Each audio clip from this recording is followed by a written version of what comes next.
尼泊尔有一项传统，就是当年过几年啊，就会选出一个细汉查某囡仔来做活女神库玛丽，也就是印度教女神的化身。虽然是受正人的雕拜供养，不过若到做囡仔头一届月事来，就爱落任。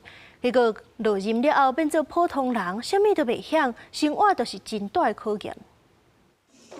尼泊尔首都加德满都，数百名信徒客满街路，游行队伍伴传统音乐。迎接新一代女神库玛丽的诞生，2岁半查囡仔阿雅塔拉斯加为3名候选者中选出，已经正式得到册封。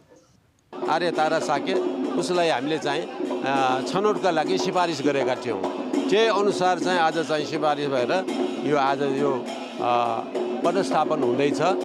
库玛丽被看作印度教女神，家来发心，林山定时严格，爱确认囡仔健康，皮肤外貌完美无欠点，也爱接受黑暗环境的勇气测试。册封了后，库玛丽就会带入寺庙供莲的库玛丽之家，从此逃到外口无联络，双脚袂当落地行。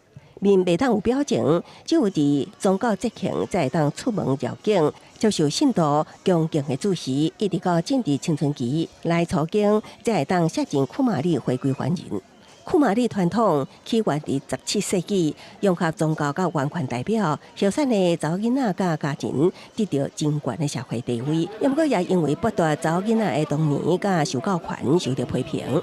即马规则已经修正，库玛丽会当接受家教教导，退位了后也有教育甲生活津贴。不过无论中回正常社会生活，甚至结婚生囝，拢无简单。即马尼泊尔社会对库玛丽的传统犹原是真尊重，每一派临时册封拢是一项大代志的焦点。公司新闻是非常变形。